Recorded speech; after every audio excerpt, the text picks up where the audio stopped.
Welcome to another episode of the Knucklehead Chronicles podcast. This podcast was designed to let you know that you aren't the only one that took forever to get it together. So the rabbit hole that you have stumbled down will hopefully help you understand that just when you think it's over, it's only the beginning.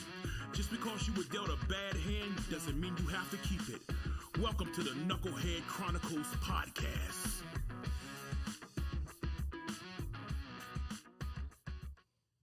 And what's up? Good morning. Happy. I think today's Tuesday. Good morning to y'all. This is another episode of the. I can't talk today. Another episode of the Knucklehead Chronicles podcast. It is your man, the guru, Theyre. You guys know me. That listen to the podcast.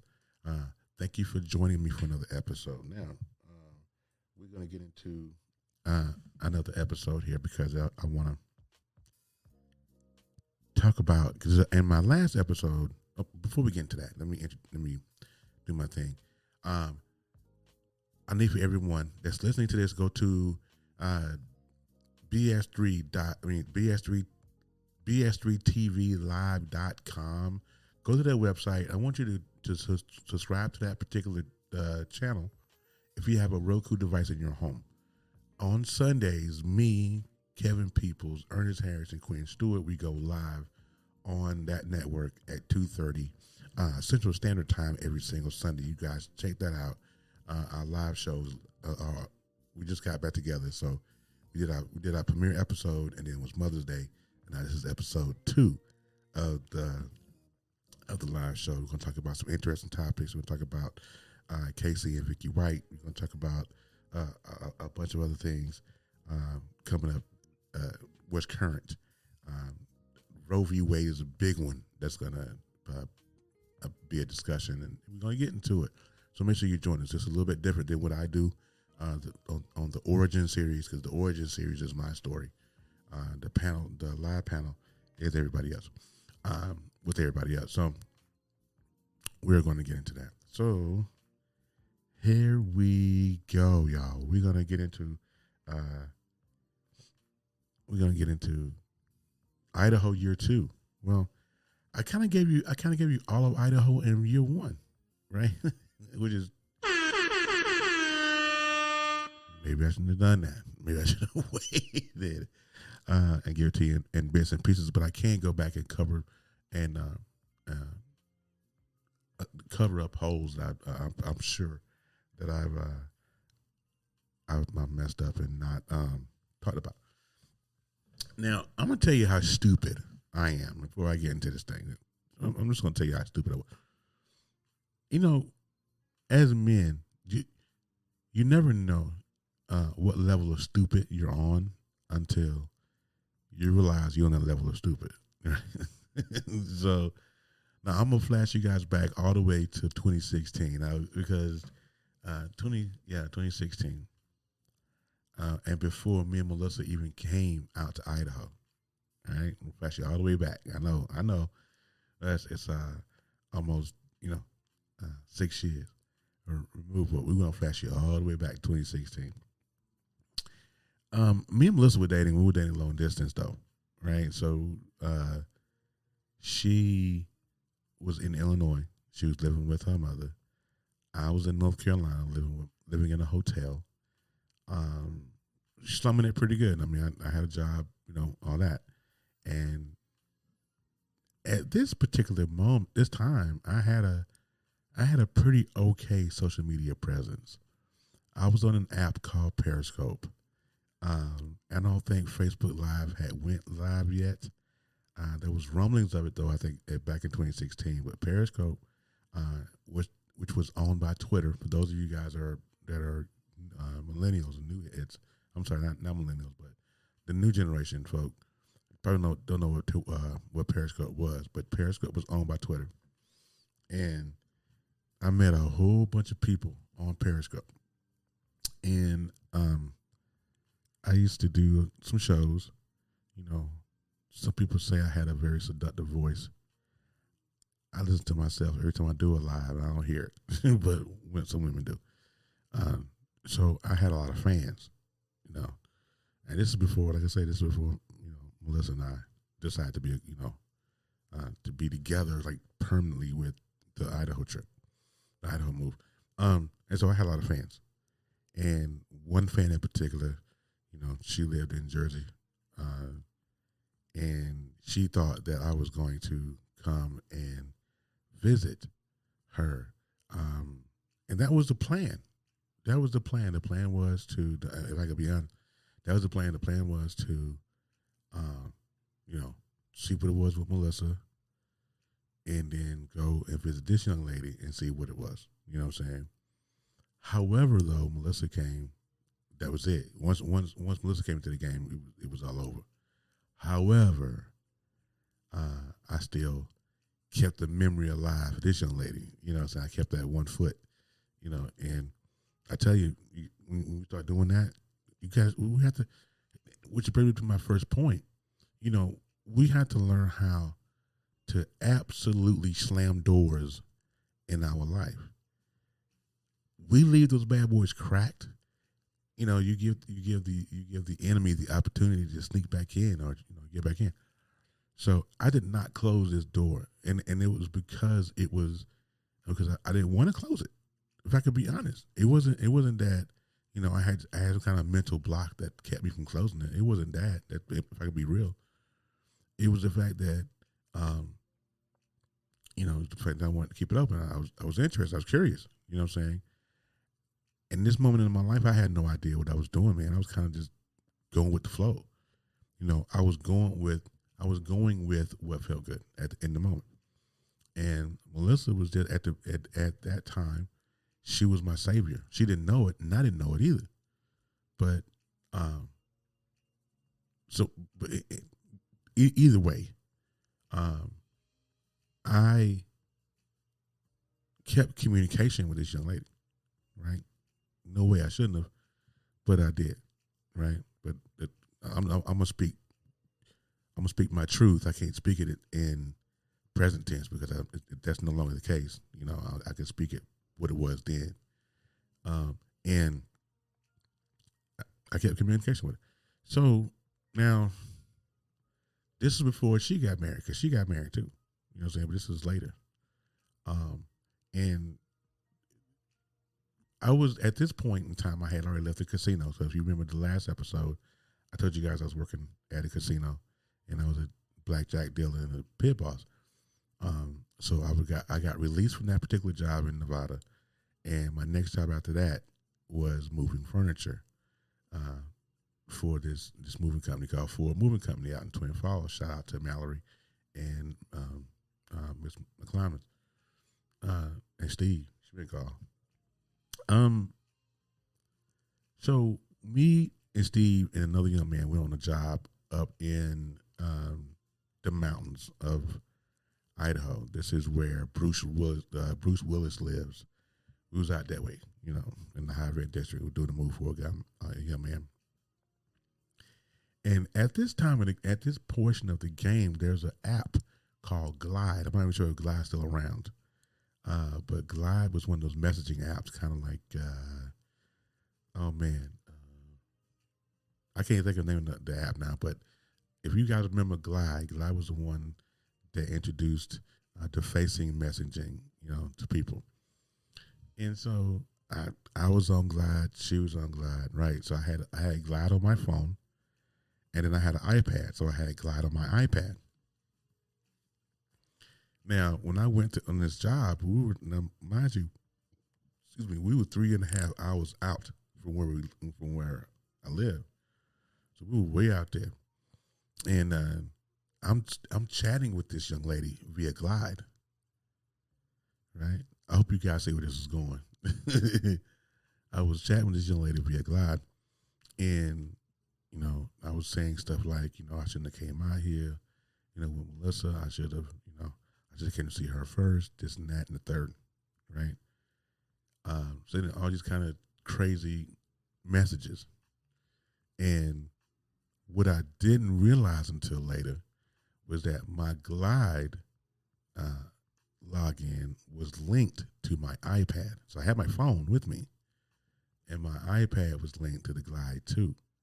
So everything that I did on my phone transparent, especially when she responded. All of that went through on my iPad as well. So she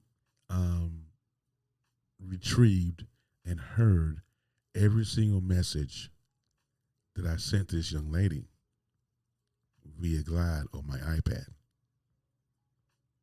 Let that sink in for a second. Yeah, that was like that. And so, and it didn't really dawn on me. It didn't really dawn on me until, later. So I get ready to call her. So we take a lunch break, and I call her up. And the first thing I say is, "Hey, honey, what's going on? How your day going?" Da-da-da. I just play it off like it's nothing. To me, it was normal, right? But to her, it wasn't so much. And she says, "Hello."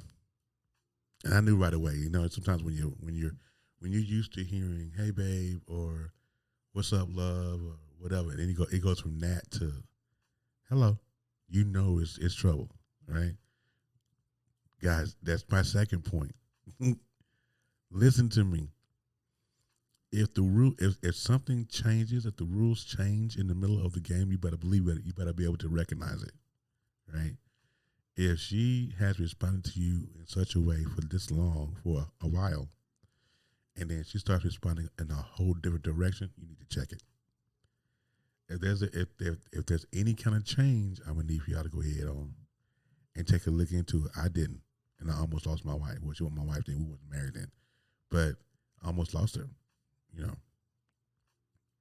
So I caught we in this conversation, and I'm like, "Babe, what's going on? What's happening?" And she was like, "Hello." So how's your conversation with old girl going? She mentioned her name, but I won't do it here. But she was like, "How's that conversation going?" I'm like, "What are you talking about?" She says, "Honey," she says, "every message, every video that you're sending, I can see it." And all I could think, bruh, what the hell? You know what I'm saying? And so she was like, "Don't worry about it." And she was just as calm. She was just as calm as she wanted to be. She said, "Don't worry about it." She said, "Just when you get back, I have your stuff outside in the garage. You can pick it up from there. You can go wherever you want, do whatever you want. But I don't need that in my life." And that was it. Now, I'm 3.5 hours out. I want to argue. This was at the part of my life where I wanted to argue all the time. Just like, no. You're not gonna do this to me. You gonna talk to me. You gonna talk to me. And I'm sitting there. I'm going back and forth. I'm getting mad at her. It's typical man shit. Typical man shit. I get mad at her for checking me. Like, what? How? Hey, bro, come on now, dog. Come on, man. How do I get mad at her for checking me for being in my nonsense? How does that even work? Right? But that was that man shit I was on, that misogynistic, toxic bullshit that I was on. And, I tried to argue with her for like hours. But it was kind of hard to argue with her because I was at work. And she stopped communicating. And it was easy for her to start communicating because I was at work. I was 3.5 hours away. I wasn't in a phase. And so we finally get done with the job. We get in the truck and we're coming back to Twin Falls. And so we talked. I called her. And she says, "No, Terry, you should have told me that you felt this way. And we wouldn't have done this, And I was like, well, I don't think it was this. I mean, I was on such bullshit back then, like I often ask myself, how the hell did I survive this long? How have I survived this life for 47 years on the bullshit that I was on back then? It was crazy. Like, I should have been dead. Somebody should have shot me in the face a long time ago. But that's neither here nor there, and I'm thankful that nobody shot me in the face. But But I could understand. And so that moment with that situation was just the scariest because honestly, in that moment, I had nowhere to go. I had people, I call people, because I'm thinking, oh, I'm just going to get on the plane and I'm just going to get my stuff because I didn't have anything. I'm just going to get my stuff and I'm going to go and let's go back home, back to North Carolina and just restart and all that. When in the back of my mind, I knew darn well I didn't want to go back home. Because I don't want to hear all those people saying, I told you so. And you got people in your life that's going to do that. They're waiting. They're waiting to hear you. They're waiting to hit you with that, I told you so. That's life. That's just what that is. They're waiting to hear, or they're waiting to drop the I told you so on you. But you can't give them that opportunity. You know what I'm saying? So I begged my way back. And she let me back in. But like I said in the last episode, how many times are you going to do that before you burn every single piece of the bridge? How many times do you think that you're going to lie to her? How many times do you think you're going to cheat on her before it's over? But every time you do it, like I said in the last episode, every time you do it, it takes a piece of her. This is something that I had to learn. I'm not versed. I wasn't versed in it. I mean, I've been on this planet for 47 years. However, I wasn't versed on certain things, and I didn't know that I was totally destroying what we had. Trust was gone, love's gone. It took a while. But again, and then again, on top of that, we weren't married yet. So there was no obligation.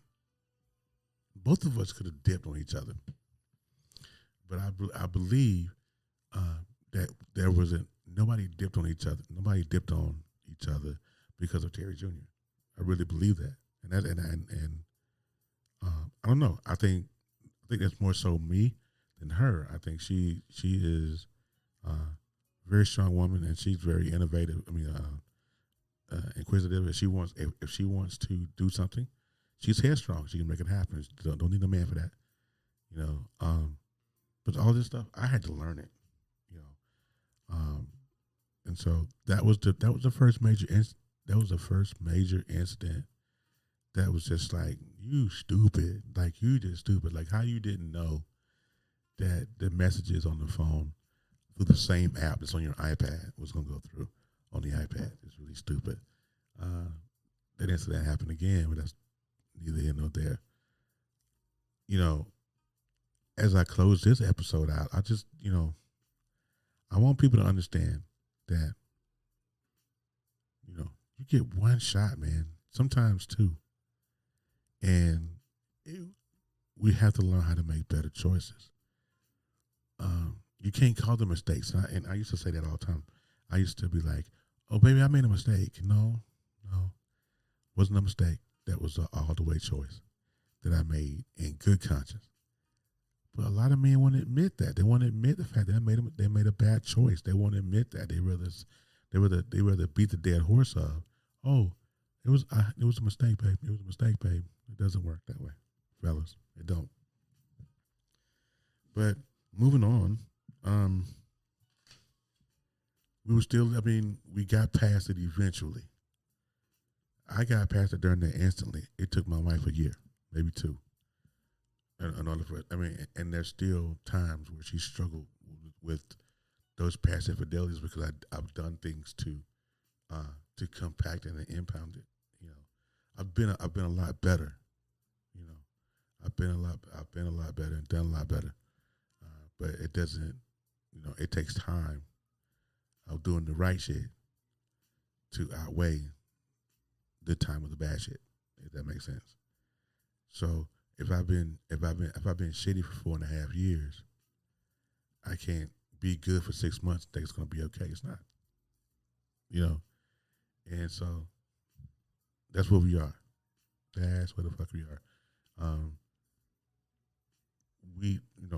We have our struggles, but we do love each other, and we're willing to fight. We're actually in therapy together right now. You know what I'm saying? Because everything.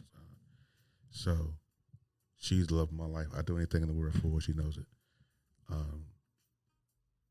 Yeah, there's that.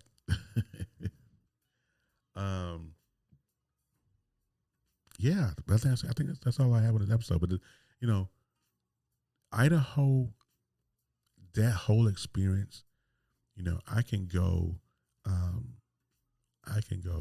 year in and year out on the situations that happen in Idaho. It was just so many dumb things that I've done, things that we experienced together.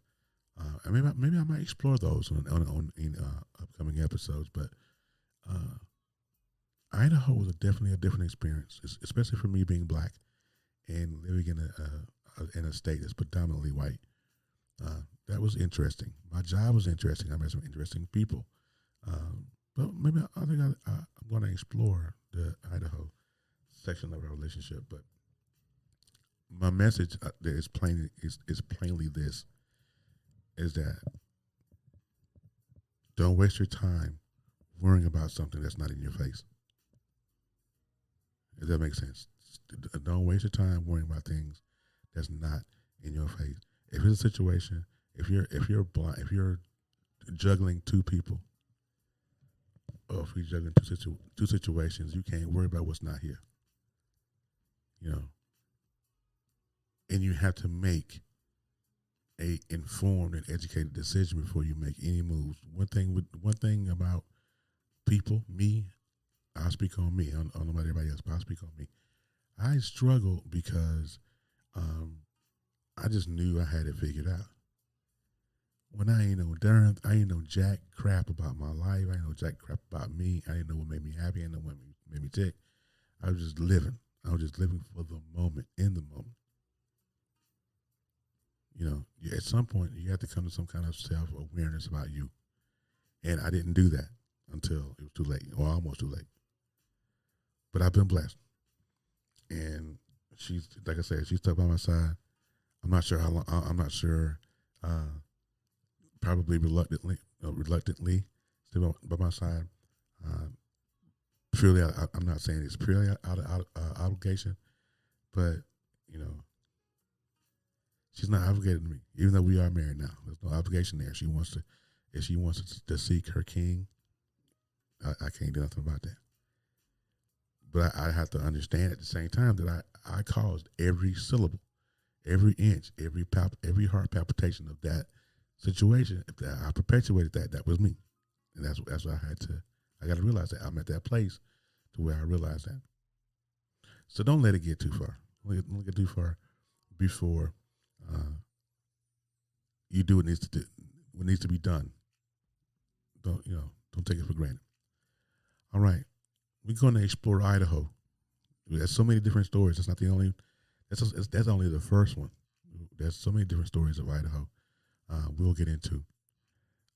But in the meantime, in between time, you guys have a great rest of your day.